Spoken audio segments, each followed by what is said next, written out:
Look in the bowl of your toilet right now. Not the tank, the bowl. Look at where the water sits, and then look at the porcelain above the water line, up under the front rim where the glaze curves out of sight. Get a small mirror out of a drawer if you have one, or use your phone camera turned around, and shine a light up under that rim. What you are looking for is a row of small holes running around the underside, somewhere between 20 and 30 of them on most toilets. Now look at what is in them. On a toilet in a hard water house that has never been touched, most of those holes are half closed with a crusty white deposit, and 4 or 5 of them are shut entirely. That is where your flush went. Those holes are called rim jets, and every one of them is supposed to fire a jet of water sideways when you pull that handle, and together they are what makes the water in your bowl spin. The spin is not decoration, the spin is the flush. And you have been standing over that bowl for 4 years, watching it rise, waiting, plunging it twice a week, apologizing to guests, and buying a bottle of drain product every couple of months, and the thing that broke was never a clog. It was 26 little holes and a 1/4 inch of lime. Clearing them costs nothing. Vinegar out of your own kitchen cabinet, a wire coat hanger, and about 40 minutes, most of which is waiting. My name is Ray Kessler. I have been a licensed plumber for 31 years, and I have pulled somewhere north of 4,000 toilets in that time. A plumber charges $150 to $450 to come out and auger a toilet, and the average toilet repair in this country runs about $270. I have driven to houses, taken the man's money, cleaned his rim jets in 20 minutes, and driven away, and I have never felt good about a single one of those tickets. Today I am going to give you the 4 real reasons a toilet clogs over and over, in the order I find them, how to check each one yourself in about 2 minutes, and the free fix that solves the most common one. There is one honest limit I have to tell you about, because there is a version of this problem that no amount of vinegar will touch, and you need to know how to tell the difference. Stay with me. Let me start with what nearly everybody gets wrong, because if you do not understand this, none of the rest will make sense. A toilet does not push waste out. It pulls it. Underneath that porcelain there is an S-shaped channel called the trapway, and when you flush, the whole tank dumps at once and fills that channel completely. And once it is full and running, the weight of the water going down the backside drags everything behind it.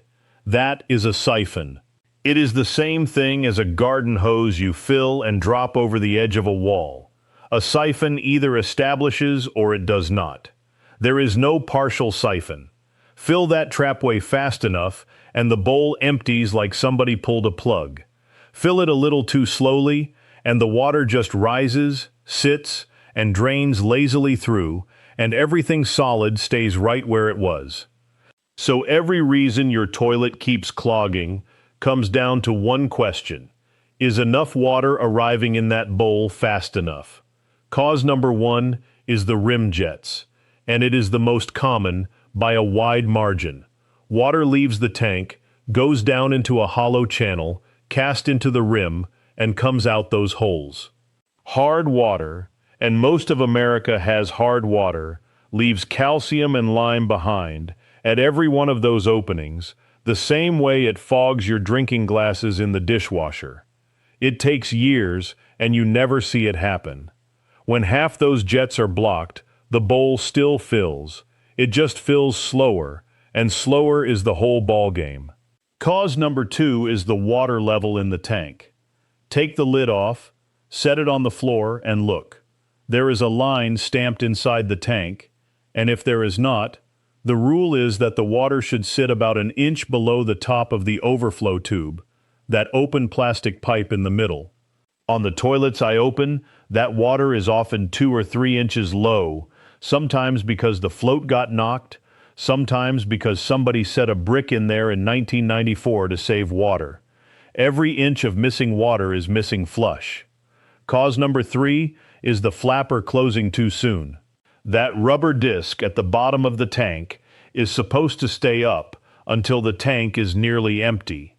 If the chain has too much slack, or the little float on the flapper is set wrong, it drops early, and you get maybe 2/3 of a flush. You can hear this one. A good flush is a single continuous rush. An early flapper makes a rush that cuts off short.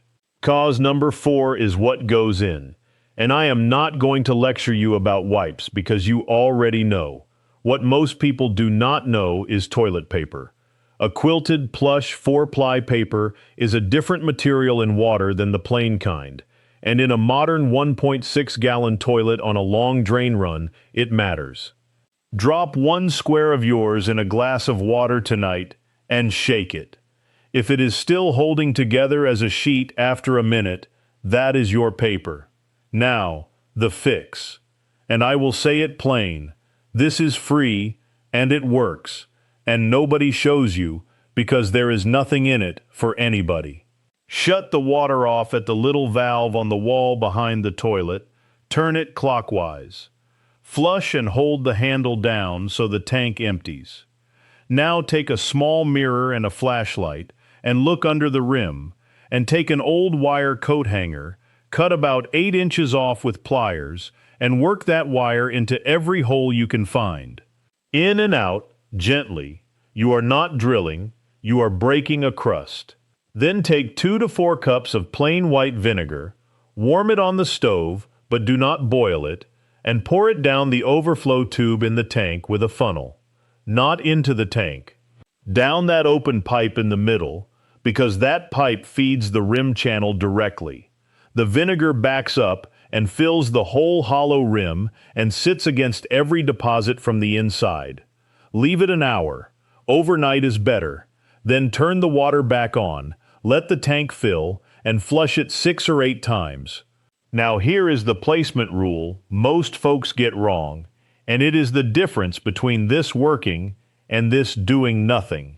Do not just dump vinegar in the bowl. The bowl is not where the problem is. The problem is inside a channel you cannot see, and the only door into it is that overflow tube. While the tank is open, do 2 more things. Set your water level. Squeeze the clip on the float and slide it up until the water rests an inch below the top of that overflow tube. And take the slack out of the flapper chain, leave about a 1/4 inch, no more, so the flapper lifts fully and stays up. That is your whole job. A gallon of white vinegar is $3, a hanger is free, and you probably already own both. Now let me be honest about the limits, because this is where I see people oversold. Vinegar dissolves mineral scale.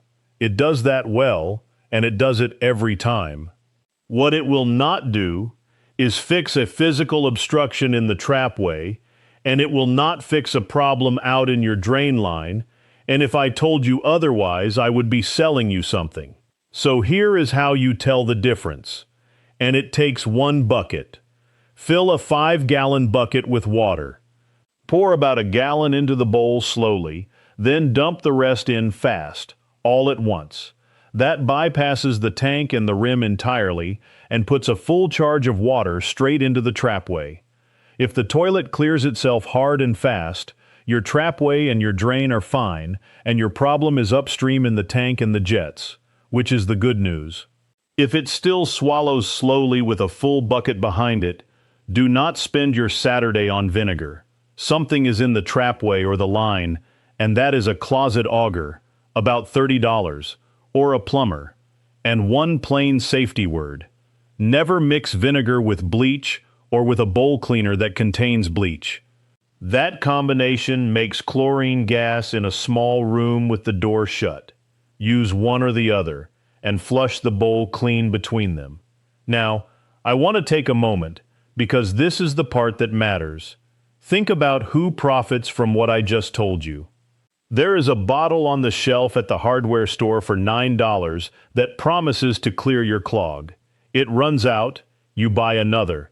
Then it does not work, because the problem was never a clog, and you call a plumber, and he charges you $270 for a service call. Then somebody tells you the toilet is just old and a new one runs $300 to $600 plus installation. Nobody in that chain is lying to you. But there is no company on earth that makes money from a coat hanger and a jug of vinegar. There is no advertising budget for a mirror held under a rim. Nobody can sell you a subscription to looking at a thing carefully. And so a whole country came to believe that a toilet either works or it does not, and that the only question is who you call.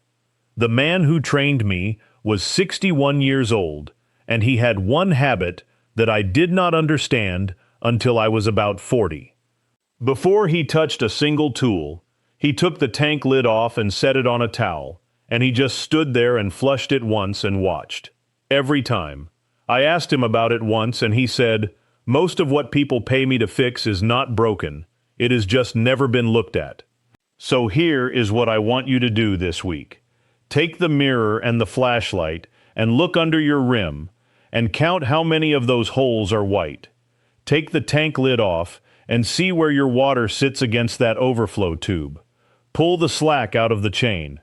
Warm 2 cups of white vinegar and pour it down the overflow tube tonight before bed and flush it out in the morning. Then run the bucket test and find out what you are actually dealing with. Total cost, $3, and 40 minutes of attention spread over a night. And about a week from now, you are going to flush that toilet and hear a sound you have not heard in years, a hard, even rush instead of a lazy gurgle, and you are going to watch the water spin instead of swirl, and you are not going to think about it again. Tell me in the comments below how old your toilet is, whether you have hard water where you live, and how many of those rim jets were closed when you looked. I read every one of them, and what you send back is the reason I keep making these. Next time, I am going to show you that little valve on the wall behind the toilet, the one you just turned off, why the old multi-turn kind seizes solid and then will not seal when the day comes that you truly need it, the $10 part that replaces it, and the 30-second test that tells you tonight whether yours would hold. It is the natural next step after today. Until then, look under the rim, warm the vinegar, take the slack out of the chain, and remember, the men who built these houses with their hands knew things we are only just starting to